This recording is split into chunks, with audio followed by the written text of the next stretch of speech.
beg you to listen to what I've got to say for the next couple of minutes, take a step back and take a long, hard look at what is going on today. Scum, scum, police scum, the woman sang at Trafalgar Square with thousands of others on a spring afternoon in 1990. Most of you won't be old enough to remember this. I vaguely do, as I was 13 years old at the time. But I certainly remember the years that followed it and what led up to the Labour government getting into power in 1997. And why were these people saying that? Poll tax riots were about to kick off after a peaceful protest. This was a day of protest against Margaret Thatcher's poll tax that had turned into the most serious riot central London had seen for a century. As missiles flew and police horses charged, it was also the afternoon a lot of people woke up politically. There had already been a bit of trouble outside Downing Street before Tony Benn, then Labour MP, ended the day with his rallying cry against the inequities of the tax. He told people all that we'd shown the system was that we numbered in the tens of thousands, but we should now disperse peacefully.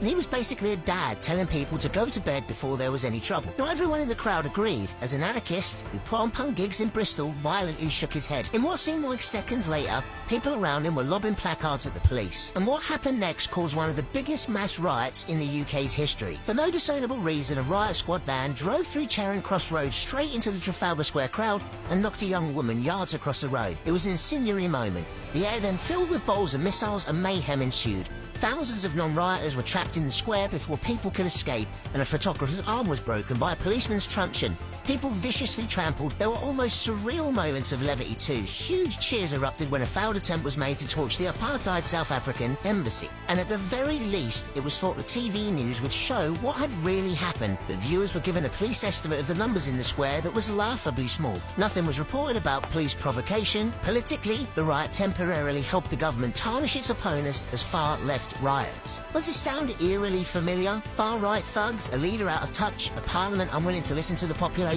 We've been here before, and they still haven't learned. The only cause for any unrest, protests, riots or violence in this country today rests solely at one particular group of people's feet. Like decades past, incidents past, and many more to come, the government are the main protagonists in any social unrest. History proves it time and time over. So have a little think about that before you go condemning people about what's going on today, because it isn't far-right thugs. It isn't all normal, innocent people simply protesting against the way they've been treated. This has been instituted and initialised by this government and the utter failings of the last 20 years, who seemingly have learned no lessons from history. What have started out as seemingly innocent protests in towns like Nottingham, as you're seeing below, have all descended into riots. Why? Again, police provocation?